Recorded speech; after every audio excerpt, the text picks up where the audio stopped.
We recently helped one of our clients generate $113,000 from a challenge funnel, and we spent about $15,000 in ads. We generated about 2,000 leads. We sold 112 challenge tickets, and we sold 15 spots in an 8K program using a challenge funnel. And we didn't use a sales team to sell this high ticket offer. So most people think that they need to have a sales team, they need to have closers, setters, and so on and so forth to sell any high ticket offer. But this process allows us to sell high premium offers without using a sales team. And the cool thing about this as well is this client also has a very small organic following. So she has less than 7,000 followers on Instagram. And despite that, we're still able to pull in a 6-figure launch using just paid ads.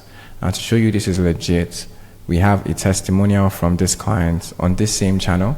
So if you just look back and check the videos that we have on the channel, you will find a testimonial from the client talking about her experience with the launch. So this is one of the biggest launches we've done. I think this was a really amazing launch for so many reasons. So I basically just set a timer, wrote down everything and every single reason why I think this launch did exceptionally well, and then I'm going to be walking you through all of that inside of this video. So how this worked was we ran ads to a free webinar, and on the webinar we sold the challenge tickets, and then from challenge tickets we sold the mentorship 8K offer. So the reason why we use a webinar to sell the challenge tickets instead of just trying to sell the challenge ticket directly is because, especially for paid ads and for someone who doesn't have such a massive organic following like this client, they basically don't have as much authority as someone who has, say, 500K followers on Instagram and has a massive YouTube organic audience. They don't have as much trust and authority built in the marketplace. So we are looking for ways to build as much trust and as much authority for the clients as quickly as possible. So we prefer to run the paid ads to a challenge. It means higher trust, and it means we are going to sell more of the challenge tickets as a result of just doing this, because as you probably know, the webinar is a much stronger conversion mechanism. But I know people use it to sell mid-ticket offers, but in this case we want to use the webinar to sell challenge ticket offers. So it is also very hard to get the cost per acquisition to work if you don't use a webinar to sell the challenge tickets, especially if you are charging $97 or more for the challenge ticket, for the general admission challenge tickets. So if you were running ads to, say, a $7 challenge, a $17 challenge, a $27 challenge, sure, you can just drive traffic straight to the challenge sales page. Although we found for clients that we do that for, the leads that come via the webinar are the ones that always end up buying the mentorship offer. So we've had clients where we drove traffic to the webinar, to the challenge tickets, and we've done it where we drove traffic to the challenge sales page, to the mentorship, and people who come via the webinar tend to be the ones who always purchase the mentorship offer. And it's just because there's much more trust built by having them spend more time with the creator, by having them go to the webinar first and then the challenge next. So that's the second thing here. So if you have a very strong organic audience and you purely want to promote this via your organic audience, what we found that works best is taking the same thing you would say in the webinar, taking those and making those actual posts on your YouTube channel, and then driving traffic to the challenge sales page. So it's almost like instead of you running ads to a webinar, you're putting the webinar content on your social media directly and then using that as the lever that you're pulling to sell the the challenge tickets from your organic only. So for example, one of the things that you would do in a webinar to sell the challenge tickets is talk about your story, your background. So you can have one video where you talk about just your story alone, right? One of the things you would also do in a webinar is talk about the top mistakes or traps that people make that prevent them from achieving the outcome. You would create a video where you talk about the top mistakes, top traps, and then you drive traffic to the challenge sales page from there. You talk about your big discoveries or your secrets, your process, what you do that is different from every other person in the marketplace, a solution that you found that is unique compared to what every other person does. You talk about all of that too as well in your webinar. So you basically want to create videos that talk about those same things. And then if you have an email list, for clients that have an email list, you can drive traffic from your email list to register for the webinar, 1, and 2, straight to the challenge sales page. That way you're truly maximizing this as much as possible.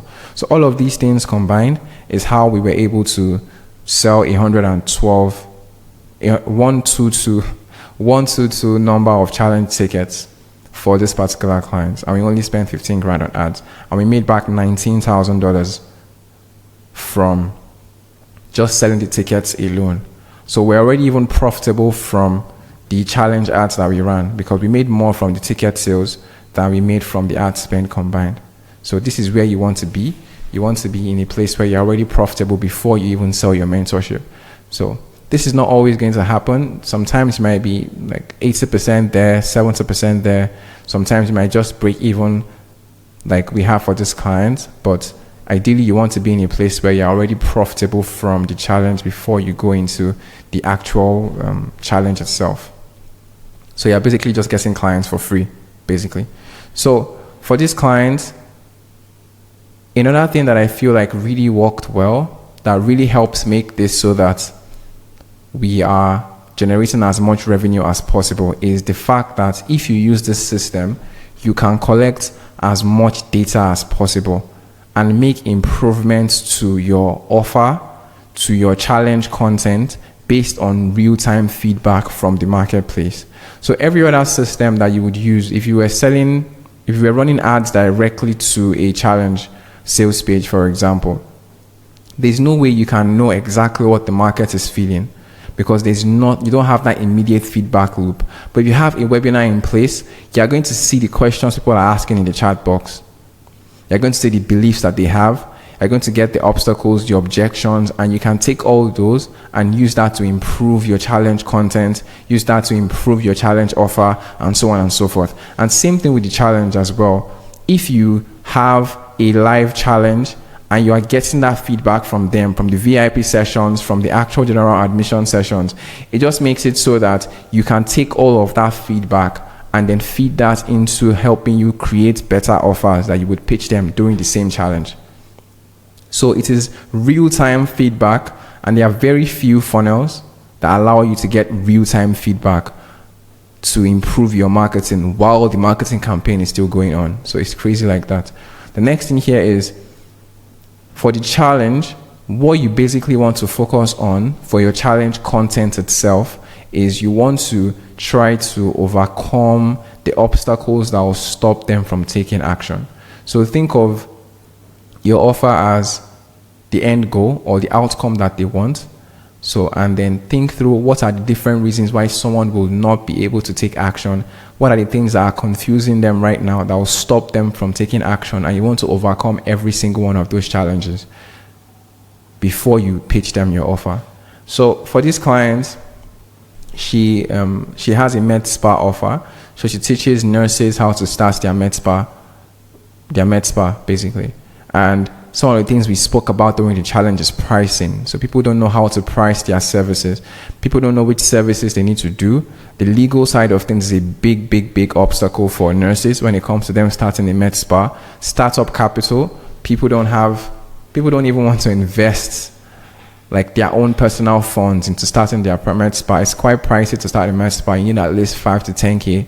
That is a big obstacle that stops a lot of people from starting. People don't also want to quit their full-time jobs in order for them to start a med spa. So we teach them how to start it part-time. So you can see what we are literally trying to do here is we wrote down every single obstacle that is stopping people from starting, and then we try to overcome every single one of them before we pitch them the offer. So by the time we pitch them the offer, they have no other resistance left to become a customer.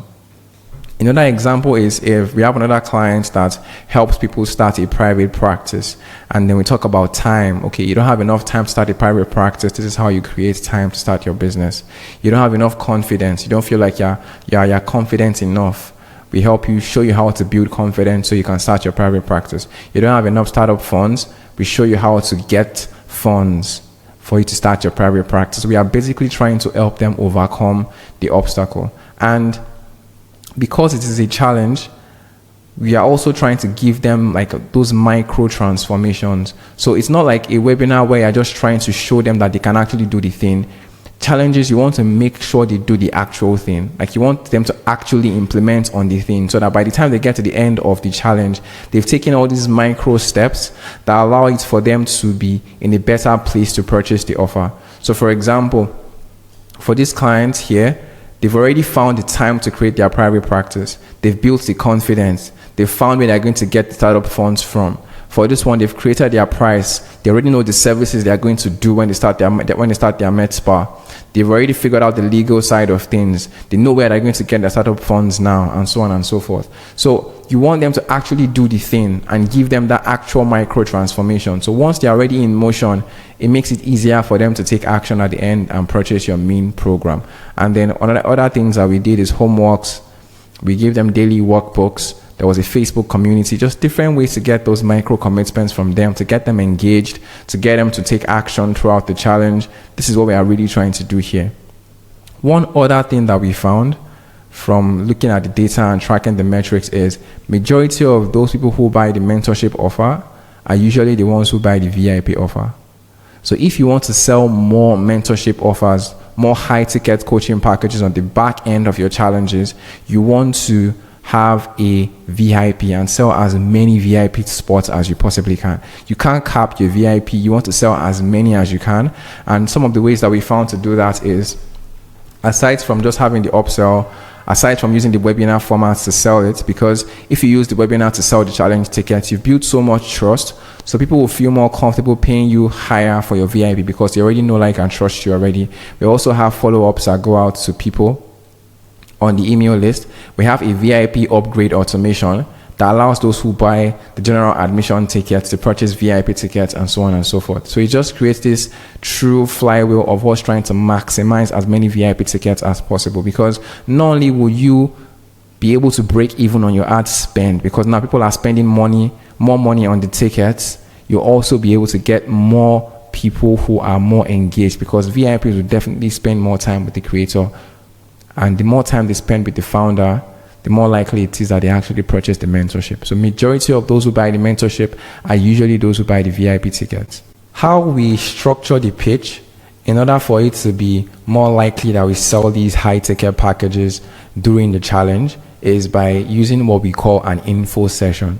So an info session is basically a pitch session, literally, where people attend a particular session during the challenge for you just to pitch them your offer and like truly pitch them the offer. So every single day, if it's a 5-day challenge, on day 1, we are inviting them to apply for the info session. So people fill out an application. On the application page, we have testimonials, we have some questions for them to answer. Once they answer the questions, we redirect them to a page that tells them they've successfully applied, they qualify for the info session, and they should attend info session by XYZ time.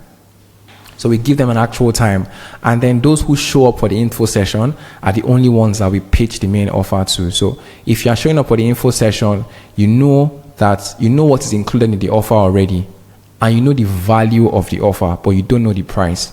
And this is another very strong thing that we found that works exceptionally well, because we basically do the normal like offer stack that you're supposed to do normally when you pitch on a challenge or a webinar. We tell them what is included. We tell them the value. So let's say the value is $30,000, for example.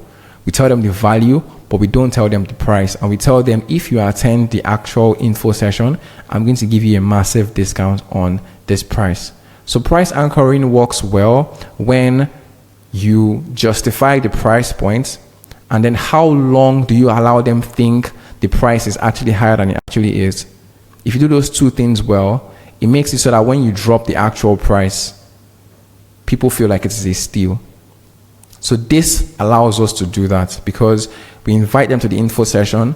We tell them what is included in the program, very high level. We tell them the value, but we don't tell them the price. We tell them that when they attend the actual info session, we will reveal the price. And this creates a super powerful way where people just see the actual price, even if it's high ticket, and they feel like they are still getting it for a steal. Right? So you also want to message those people who applied for the info session but did not purchase. You want the founder to send them a voice memo on iMessage. We told them to text. We told her to text them and try to re-engage them and see why they didn't purchase the actual offer.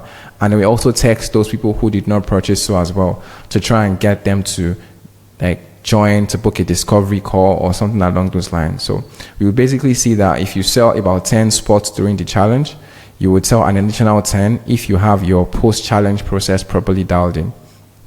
Another thing is in the email follow-up. So the email follow-up for this, once the challenge is over, is strictly focused on the offer. Because they spent all this time with you on the challenge, you just focus purely on the offer. So what is the offer? When is it going to expire? What are they going to miss out on? And just keep giving them reasons to join the program and reminding them of what they are going to lose if they do not join the challenge during this period. So one way to make sure you truly maximize revenue and conversions for your challenge is to make an exclusive challenge only offer. So you don't want to give offers that you give normally when you do a challenge. You want to make it so that if they don't purchase before the deadline, they're going to miss out on something really, really big and really, really heavy. So this is how you compress 6 months, 3 months worth of sales into 7 days, because you have genuine urgency and people feel like they're going to miss out on something huge if they do not purchase the challenge. And then just truly making the challenge as valuable as possible. So we didn't try to hold anything back. If you structure the challenge topic in the right way, you're not going to be teaching what you are teaching inside of your main program, inside of the challenge. So if that's the case, then you have every right to provide as much value as possible. Genuinely teach them and solve those problems for them completely during the challenge, so that by the time it comes for you to pitch your main offer, people just purchase, people just join without any headache.